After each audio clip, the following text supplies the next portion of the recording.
മനസ്സിനകത്ത് ശാന്തി ഇല്ലായ്മ. അർത്ഥം മനസ്സിലായി? മനസ്സിനകത്ത് വേണ്ടതിനും വേണ്ടാത്തതിനും ടെൻഷനാണ്. ഇന്നലെ ടെൻഷൻ ഉണ്ടായിരുന്നോ എന്ന് ഞാൻ നിങ്ങളോട് ചോദിച്ചു എന്ന് വിചാരിക്കാം. അപ്പൊ നിങ്ങളിങ്ങനെ ആലോചിച്ചിട്ട് പറയും, ഇന്നലെ കുറെ ടെൻഷൻ ഉണ്ടായിരുന്നു കേട്ടോ, മിനിഞ്ഞാന്ന് ഓർമ്മയില്ല സാറേ, ടെൻഷൻ ഉണ്ടായിരുന്നോ എന്ന് തന്നെ ഓർമ്മയില്ല. പിന്നെ എന്തിനാ മിനിഞ്ഞാന്ന് ടെൻഷൻ എടുത്തേ? മിനിഞ്ഞാന്ന് ടെൻഷൻ ഉണ്ടായിരുന്നോ എന്ന് ഇന്ന് ഓർമ്മയില്ലെങ്കിൽ പിന്നെ എന്തിനാ മിനിഞ്ഞാന്ന് ടെൻഷൻ എടുത്തെന്തിനാ? അറിഞ്ഞൂടാ സാറേ, വെറുതെ ടെൻഷൻ എടുത്തതാ. എന്തിനാ ഈ വെറുതെ ടെൻഷൻ എടുക്കാൻ പോണത്? വെറുതെ ചിന്തിക്കാം. അതിനെന്താ ചെയ്യാറിയോ? അശാന്തിയിൽ നിന്ന് ശാന്തിയിലേക്ക് എങ്ങനെയാ സാധിക്കുക? ഭയങ്കര ടെൻഷൻ വരുമ്പോ നന്ദനം എന്ന സിനിമയിലെ കുമ്പിടിയെ കുറിച്ച് ആലോചിക്കാം. ആരെ കുറിച്ചാണ്? കുമ്പിടിയെ കുറിച്ച് ആലോചിക്കാം. ഇപ്പൊ നിങ്ങൾ ചിരിച്ചില്ലേ? ഈ കുമ്പിടി എന്ന വാക്ക് പറയുന്നവരെ ചിരിച്ചോ? നിങ്ങൾ ചിരിച്ചില്ല അല്ലേ?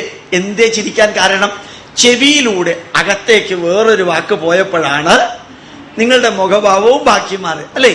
ആ നന്ദനം എന്ന സിനിമയിൽ ഞാൻ എല്ലാ പ്രഭാഷണത്തിലും പറയാറുണ്ട്. ദേശാമണി അമ്മ, വളരെ വയസ്സായിട്ടുള്ള ഒരു സ്ത്രീ, കേശവൻ നായരോട് ഒരു ചോദ്യം ചോദിക്കുന്നുണ്ട്. എന്താ ചോദ്യം? നടക്കോ കേശവൻ നായരേ ഇത്? ഏത്? ബാലാമണിയുടെ കല്യാണം. ബാലാമണിയുടെ കല്യാണം നടക്കുമെന്നാണ്. പക്ഷെ ദേശാമണിയമ്മ ചോദിച്ചത് എന്താണ് അല്ലേ? നടക്കോ കേശവൻ നായർ? കേശവൻ നായർ തിരിച്ച് മറുപടി പറഞ്ഞ എന്താ അറിയോ? ദേശാമണിയമ്മയ്ക്ക് എത്ര വയസ്സായി? 78. ഇനി ഒരു 5 കൊല്ലം നടക്കും, പിന്നെ 5 കൊല്ലം കിടക്കും, പിന്നെ ആരെങ്കിലും ഉണ്ടെങ്കിൽ എടുക്കും അല്ലേ? നിങ്ങളെല്ലാവരും ചിരിച്ചില്ലേ? ഈ ചിരിക്കാനുണ്ടായ കാരണം എന്താ? മനസ്സിനകത്തേക്ക് വേറൊരു ചിന്ത പോയി, അതാണ് ചിരിച്ചത്. അർത്ഥം മനസ്സിലായി? അപ്പൊ നമ്മളുടെ മനസ്സിനെ വേദനിപ്പിക്കുന്ന, ദുഃഖിപ്പിക്കുന്ന, ടെൻഷൻ എടുപ്പിക്കുന്ന, തടസ്സങ്ങളെ കുറിച്ച് ചിന്തിച്ച് മനസ്സിനെ ഭയത്തിലേക്ക് എത്തിക്കുന്ന ആ ചിന്തകളെ മാറ്റാൻ ചെറിയ ചെറിയ കാര്യങ്ങൾ പഠിക്കണം. പെട്ടെന്ന് ചിന്തകൾ വേറൊന്നിലേക്ക് കൊണ്ടുപോവാം. പെട്ടെന്ന് ചിന്തകൾ ഇനി പെട്ടെന്ന് കൊണ്ടുപോകാൻ സാധിച്ചില്ല എന്ന് വിചാരിക്കുക. ഈ ഷാരൂഖ് ഖാന്റെ ഒരു പാട്ടുണ്ട്, ജയ്യ ജയ്യ ജയ്യ ജയ്യ. അതിന് കാണണമെന്നൊന്നുമില്ല, വെറുതെ ആ പാട്ട് പാടിയാൽ മതി. ഹിന്ദി ആയതുകൊണ്ട് കേൾക്കുന്നവനും അറിയില്ല, നിങ്ങൾക്കും അറിയില്ല ഗ്രാമർ ശരിയാണോ ഇല്ലയോ എന്ന്. അപ്പോ ഈ അശാന്തിയിൽ നിന്ന് ശാന്തിയിലേക്ക് നമ്മുടെ മനസ്സിനെ കൊണ്ടുപോകണമെങ്കിൽ ചിന്തകളെ മാറ്റാം, മനസ്സിനെ മാറ്റാം. അർത്ഥം മനസ്സിലായി? അപ്പൊ നമ്മളുടെ ജീവിതത്തിൽ നമ്മൾ ധന്യമായൊരു കുടുംബ ജീവിതം, ഭാര്യ ആയാലും ഭർത്താവായാലും അച്ഛനായാലും അമ്മയായാലും മകനായാലും മകളായാലും സഹോദരനായാലും സഹോദരിയായാലും അവരിലെ നന്മകൾ കാണാം. നന്മകൾ കാണാന്ന് പറഞ്ഞാൽ ഞാൻ നിങ്ങളെ ഉപദേശിച്ചതൊന്നുമല്ല.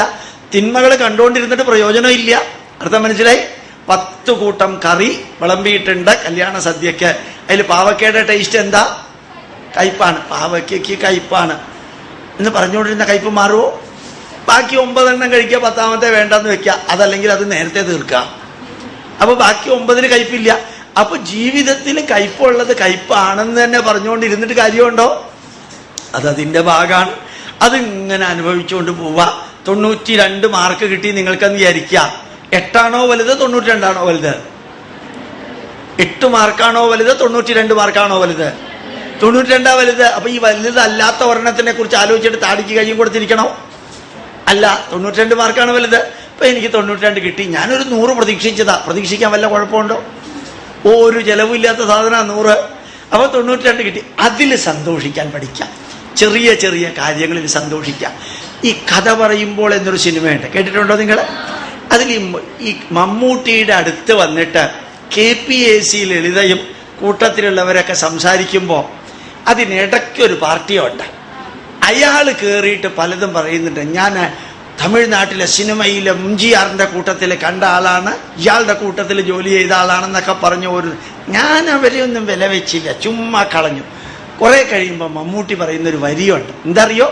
എനിക്ക് വളരെ ഇഷ്ടപ്പെട്ടൊരു വരിയാണ്. ഞാൻ ഒരു സാധാരണ മനുഷ്യനാണ്.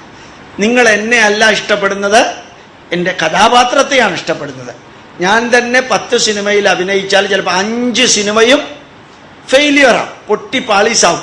5 എണ്ണം സക്സസ് ആവും. ഞാൻ തന്നെയാണ് അഭിനയിക്കുന്നതെങ്കിൽ പോലും ചിലത് പരാജയപ്പെടും, ചിലത് വിജയിക്കും. കാരണം എന്താ? എന്നെ അല്ല നിങ്ങൾ ഇഷ്ടപ്പെടുന്നത്, അതിനകത്തുള്ള ആ കഥാപാത്രത്തെ ഇഷ്ടപ്പെടുന്നത് കൊണ്ടാണ് ചിലത് വിജയിക്കുന്നത്. അതുകൊണ്ട് സാധാരണ മനുഷ്യനായ ഞാൻ ചെറിയ ചെറിയ കാര്യങ്ങളിൽ സന്തോഷിക്കുകയും ചെറിയ ചെറിയ കാര്യങ്ങളിൽ ദേഷ്യപ്പെടുകയും ചെയ്യുന്ന ആളാണ് ഞാൻ. അപ്പൊ ഞാൻ നിങ്ങളോടും പറയുന്നു, ചെറിയ ചെറിയ നല്ല കാര്യങ്ങളിൽ സന്തോഷിക്കണം. ചെറിയ ചെറിയ ചീത്ത കാര്യങ്ങളിൽ ദേഷ്യപ്പെടണ്ട എന്നല്ല. ദേഷ്യപ്പെടുമ്പോ ഓർമ്മിക്കുക, 1-2 മിനിറ്റിൽ കൂടുതൽ ദേഷ്യപ്പെട്ടുകൊണ്ടിരിക്കരുത്. അർത്ഥം മനസ്സിലായോ? നമുക്ക് ദേഷ്യപ്പെടാൻ സ്വാതന്ത്ര്യമുണ്ട്. ദേഷ്യപ്പെട്ടുകൊണ്ടേയിരിക്കാൻ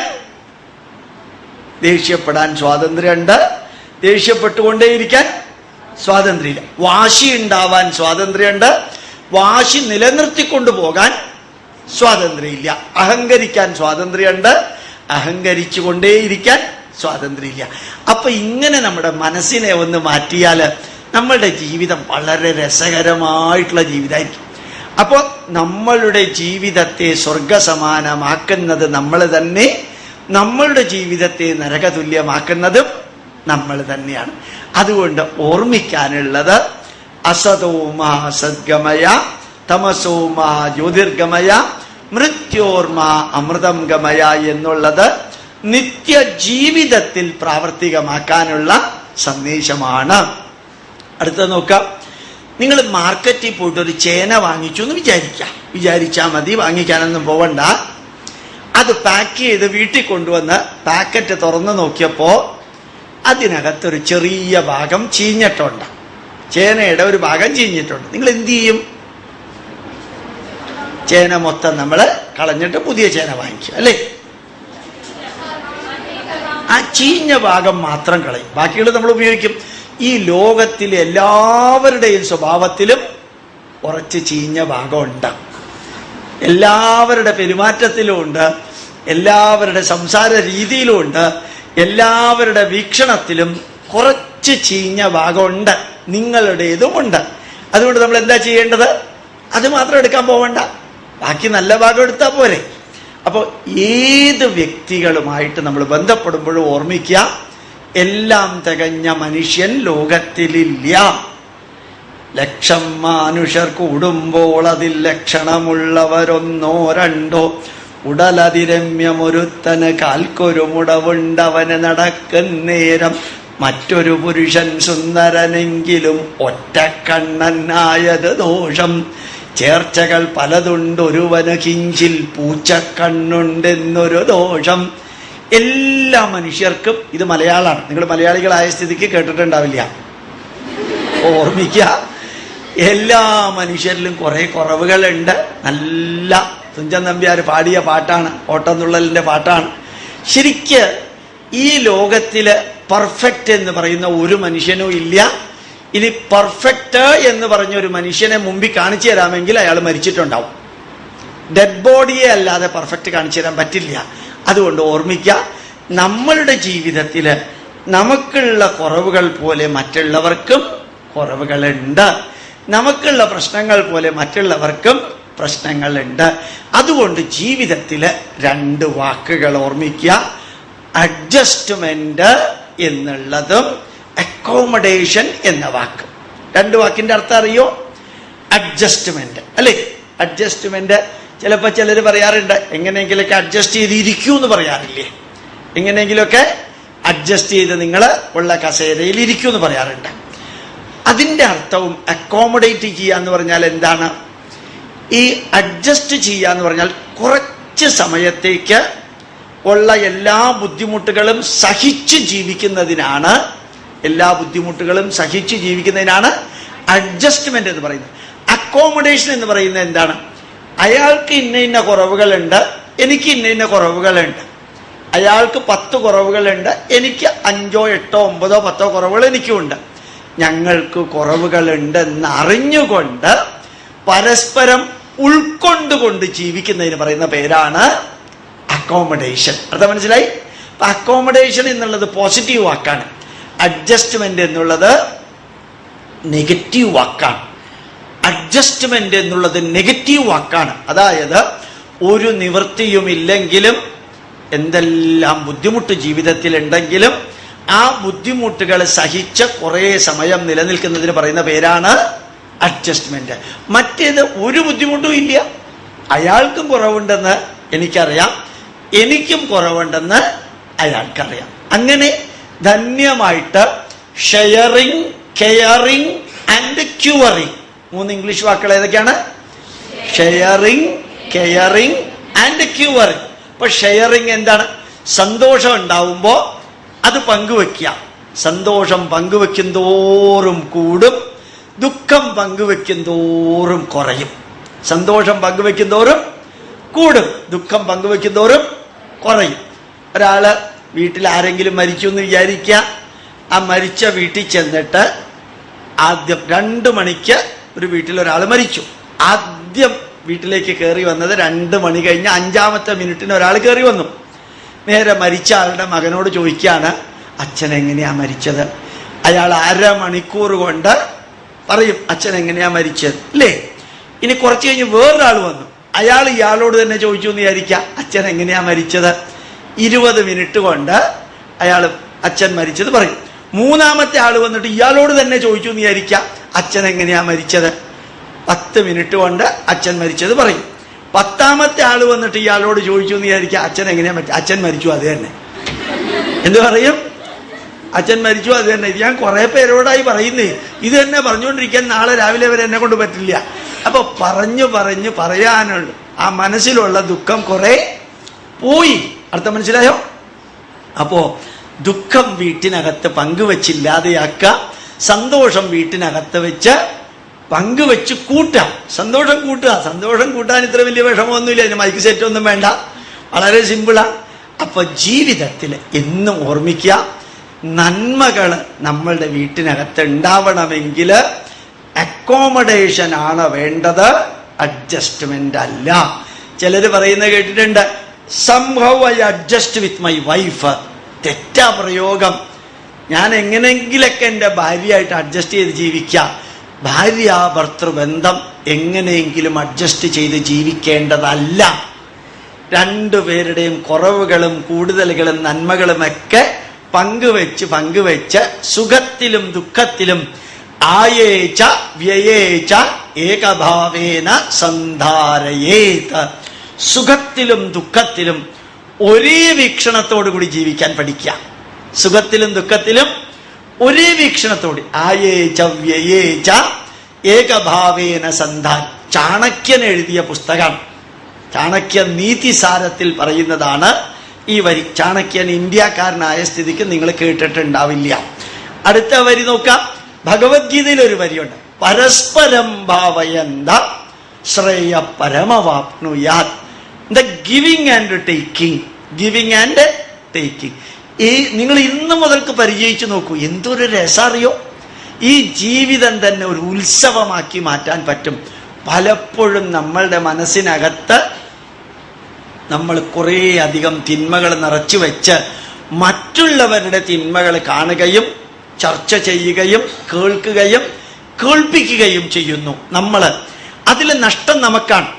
നന്മകൾ കേൾക്കുക, കേൾപ്പിക്കുക, നന്മകൾ കാണുക, കാണിപ്പിക്കുക, നന്മകൾ ചർച്ച ചെയ്യുക, ചർച്ച ചെയ്യിപ്പിക്കുക, നന്മകൾ ചിന്തിക്കുക, ചിന്തിപ്പിക്കുക, നന്മകൾ ജീവിതത്തിൽ പകർത്തുക, പകർത്തിപ്പിക്കുക. അർത്ഥം മനസ്സിലായി?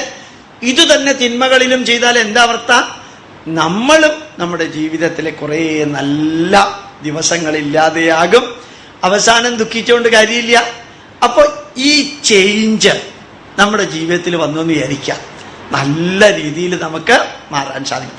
അതിനാദ്യം വേണ്ടത്, എവിടെയെല്ലാം നന്മകൾ കേൾക്കാൻ സാധിക്കുമോ അത് നിങ്ങൾ കേൾക്കണം.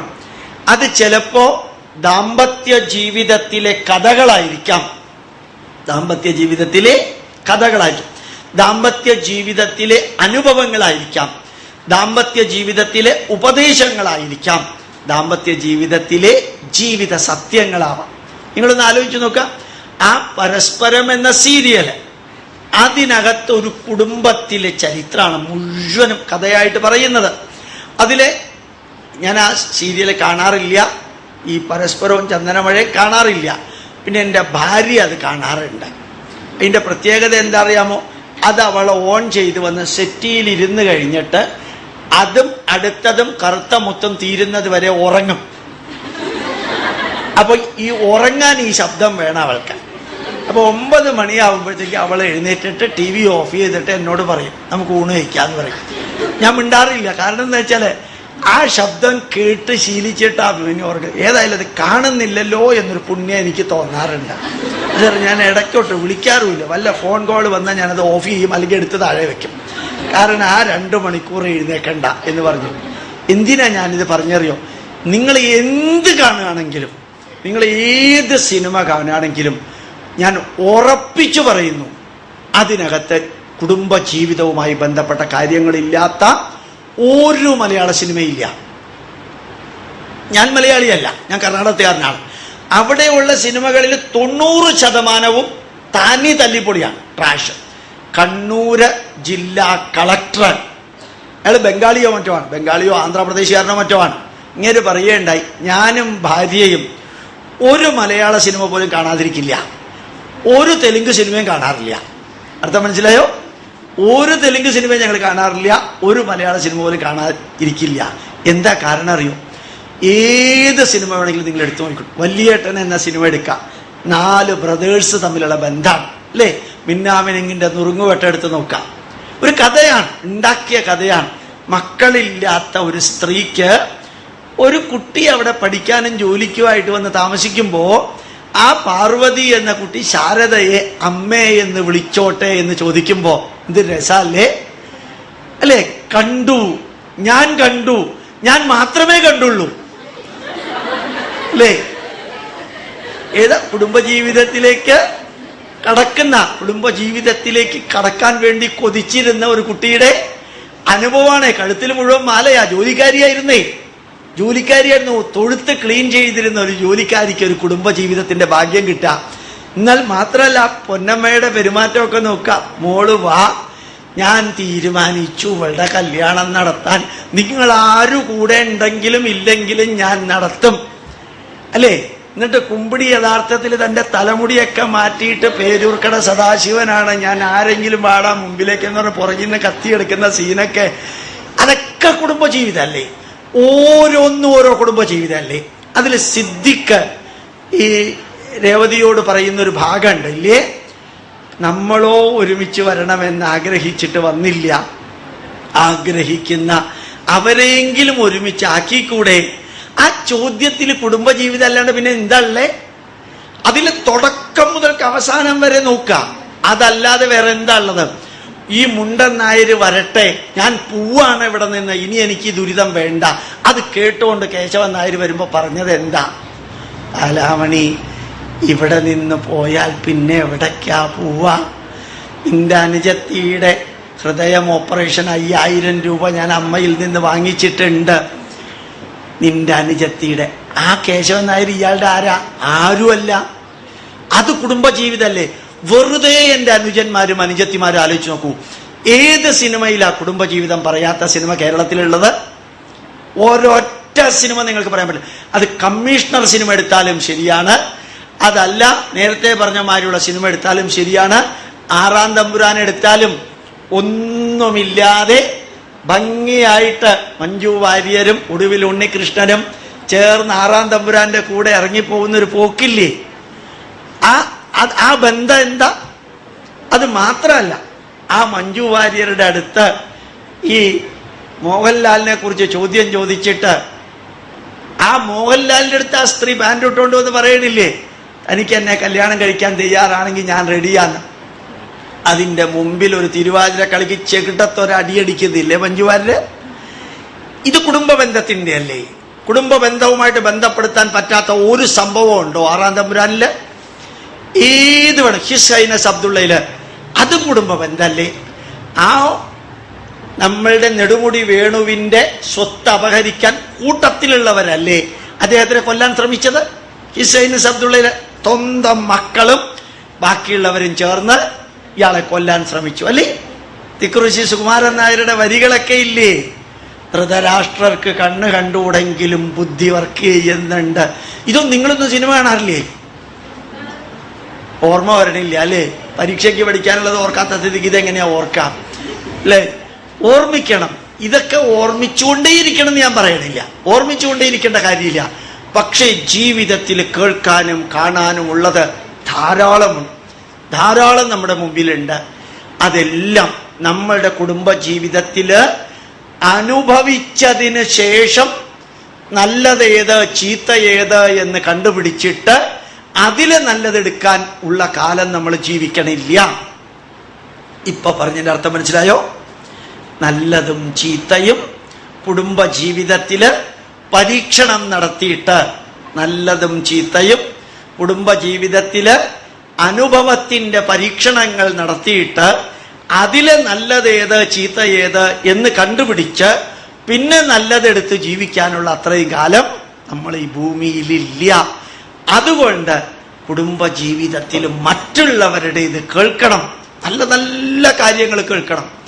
എത്രയോ നല്ല കാര്യങ്ങളുണ്ട്. ഞാനിങ്ങനെ ആലോചിച്ചിരുന്നു, കഴിഞ്ഞ പ്രാവശ്യം നിങ്ങളുടെ MLA ദേവസ്വം മന്ത്രിയായിരുന്നു.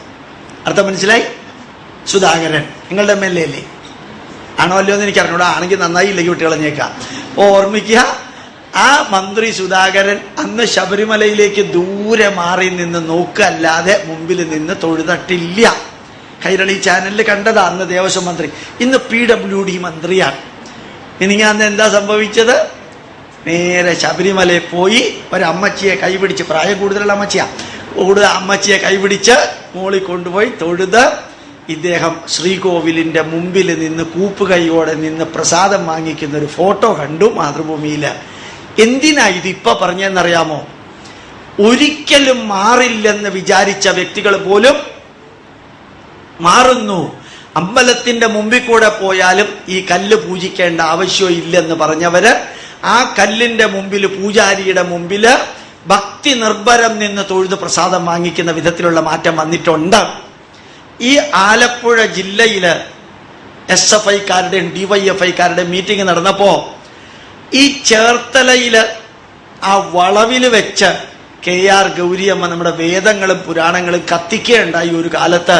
ഒരുപക്ഷെ നിങ്ങൾ ജനിക്കുന്നതിന് മുമ്പ് ആ പുസ്തകങ്ങളെല്ലാം കത്തിച്ച ആ KR ഗൗരിയമ്മ ഇന്ന് വീട്ടിൽ നിന്ന് പുറത്തേക്ക് ഇറങ്ങുന്നത് ഓരോ ദിവസവും 10 പേജ് ഭാഗവതം വായിച്ചിട്ടാണ് ഇന്ന് വീട്ടിൽ നിന്ന് പുറത്തേക്ക് ഇറങ്ങുന്നത്. 97-ാമത്തെ വയസ്സിൽ അവര് DYFIക്കാരുടെ മീറ്റിംഗിൽ പറഞ്ഞത്, മക്കളെ നിങ്ങൾ ഭഗവത്ഗീതയും ഭാഗവതവും വായിക്കണം. എന്തിനാ അതിവിടെ പറഞ്ഞറിയോ? എനിക്കറിയാം ഇതിനകത്ത് വ്യത്യസ്ത രാഷ്ട്രീയ വീക്ഷണമുള്ളവരെ, വ്യത്യസ്ത മതത്തിലുള്ളവരൊക്കെ ഇതിനകത്തുണ്ട്. പക്ഷെ ഒരിക്കലും മാറില്ലെന്ന് വിചാരിച്ച KR ഗൗരിയമ്മ അടിമുടി മാറുന്നു. പിണറായി വിജയൻ സാറ് നേരെ വർക്കല ശിവഗിരി ചെന്നിട്ട് ശാരദാദേവിയുടെ മുമ്പിൽ നിന്ന് തൊഴുതില്ലേ? മാറില്ലെന്ന് വിചാരിക്കുന്നവർ മാറുന്നു. വീണ്ടും 3 ഉദാഹരണത്തിലൂടെ ഇനിയും പറയാനുണ്ട്, അതൊക്കെ വിട്ടുകളഞ്ഞേക്കാം. നിങ്ങൾക്ക് മാറാൻ സാധിക്കും. എൻ്റെ സ്വഭാവം ഇങ്ങനെയാണ്, അതൊന്നും എനിക്ക് മാറ്റാൻ പറ്റില്ലെന്ന് ധരിക്കല്ലേ. ജീവിതത്തിൽ നമ്മളുടെ ജീവിതത്തെ സ്വർഗസമാനമാക്കാൻ നമ്മൾ ചെവിയിലൂടെ കേൾക്കുന്നത് ഓരോന്നും നമുക്ക് പ്രയോജനപ്പെടുമെന്ന് നോക്കാം. കണ്ണിലൂടെ കാണുന്നത് പലതും നമുക്ക് പ്രയോജനപ്പെടുത്താൻ സാധിക്കണം. പുസ്തകത്തിൽ ഒരു പക്ഷെ കിട്ടിയെന്ന് വരില്ല, വായിച്ചാൽ അത് എഴുതിയ വ്യക്തിയുടെ ആത്മാർത്ഥത എത്ര ഉണ്ടെന്ന് നോക്കിയിരിക്കും ആ പുസ്തകം വായിക്കുമ്പോൾ നമ്മുടെ മനസ്സിനെ അത് സ്വാധീനിക്കുന്നത്. ഇപ്പൊ പറഞ്ഞ വരിയുടെ അർത്ഥം മനസ്സിലായോ? ഒരാത്മാർത്ഥത ഇല്ലാതെ ഒരാൾ പുസ്തകം എഴുതിയെന്ന് വിചാരിക്കുക. ഒരാത്മാർത്ഥതയും ഇല്ലാതെ ഒരാൾ പുസ്തകം എഴുതിയാല് ആ പുസ്തകം വായിക്കുന്നവർക്കും അതിൽ നിന്ന് വലുതായിട്ടൊന്നും ഉൾക്കൊള്ളാൻ ഉണ്ടാവില്ല.